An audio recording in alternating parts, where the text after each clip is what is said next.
Baik, pertanyaan berikutnya tentang cium hajar aswad, kentut waktu wukuf.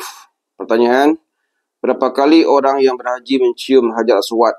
Yang kedua, bolehkan orang berpakaian ihram memakai celana dalam? Tiga, pada waktu tawaf atau sa'i dan lain-lain mengeluarkan angin atau kentut, haruslah diulang mulai awal.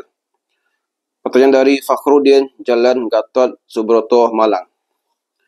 Baik, jawab. Tidak ada ketentuan berapa kali kita harus mencium hajar aswad ketika tawaf. Hanya kalau kita perhatikan beberapa hadis Nabi SAW merupakan tuntunan untuk mencium hajar aswad ketika memulai tawaf. Kalau keadaan memungkinkan, tidak penuh sesak. Kalau tidak dapat mencium hajar aswad, dapat dengan mengusap hajar aswad saja. Bahkan cukup dengan mengacungkan atau mengusapkan tangan atau tongkat ke arah hajar aswad dan kemudian kita mencium tangan atau tongkat itu. Demikian yang dapat kita pahami dari beberapa hadis yang sahih. Yang kedua, pakaian laki-laki dalam berhaji ditentukan, yaitu 2 helai kain putih tanpa berjahit. Boleh memakai celana dalam yang tak berjahit, yakni kain cawat yang ditalikan pada perut dengan tali yang ada pada ujungnya, tak disimpulkan seluruhnya, tali pati Jawa. Tapi kalau ditarik, ujung tali itu dapat dilepas. Kemudian yang ketiga, dalam ihram, yaitu tahap awal melakukan haji atau umrah, harus dalam keadaan suci dari hadas besar atau kecil. Pantangan-pantangan selama itu juga telah ditentukan. Selama menjalani ihram, ada yang harus dilakukan dalam keadaan suci dari hadas, seperti solat sunnah dan sebagian besar pendapat ulama juga pada waktu tawaf. Dalam melakukan ihram, ada yang tidak harus dalam keadaan suci dari hadas kecil, seperti pada waktu wukuf di Arafah dan wukuf melempar jumrah. Adapun waktu ihram dan menjalankan tawaf, ada yang mengharuskan suci dari hadas besar dan kecil. Kalau kentut berarti batal wuduknya, maka harus mengulang wuduknya karena menyamakan tawaf itu dengan solat. Dalam HPT memang tak ditegaskan harus mengulang atau tidak bila orang yang sedang tawaf berhadas kecil seperti kentut. Dalam dalil yang dijadikan alasan ialah ayat yang bertalian dengan larangan masuk masjid dan mengerjakan solat dalam keadaan haid dan junub, yang tersebut pada surah Nisa ayat 43. Hai orang yang beriman, janganlah kamu mengerjakan solat selagi kamu mabuk sampai kamu mengerti apa yang kamu katakan sadar.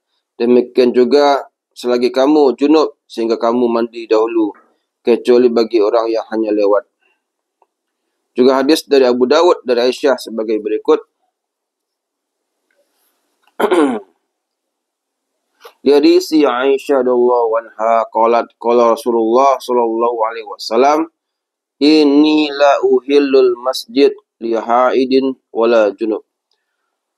Kata Aisyah, aku tidak menghalalkan masjid untuk orang yang Rasulullah bersabda, aku tidak menghalalkan masjid untuk orang yang sedang haid dan juga untuk orang yang berjunub. Hadis dari Abu Dawud dan disahihkan oleh Ibnu Huzaimah. Dan pada itu kita dapat mengamati hadis-hadis lain seperti hadis Tirmizi, Al-Hakim dan Al-Baihaqi dari Ibnu Abbas dengan nilai hasan yang menyebutkan kebolehan berbicara dalam tawaf, tentu saja dengan pembicaraan yang baik. Hadisnya, at-tawafu bil baiti salatun walakinna Allah ahalla fihi mantiqa faman nataqa fala yantiq illa bi khairin. Tawaf di Baitullah seperti solat, tetapi Allah membolehkan berbicara. Maka siapa yang berbicara dalam tawaf, maka jangan berbicara kecuali yang baik. Hadis dari Tabrani, Al-Hakim dan Al-Baihaqi dengan nilai hasan. Kemudian hadis lain, at-tawafu haulal baiti misus shalah illa annakum tatakallamuna fihi faman takallama fala yatakallam illa bi khairin. Tawaf di sekitar Baitullah seperti sholat, kecuali kamu sekalian dibolehkan berbicara di waktu tawaf. Maka siapa yang berbicara di waktu tawaf, jangan berbicara kecuali dengan yang baik. Dari Tirmizi, Al-Hakim, dan Al-Baihaqi dari Ibnu Abbas dan nilai hasan.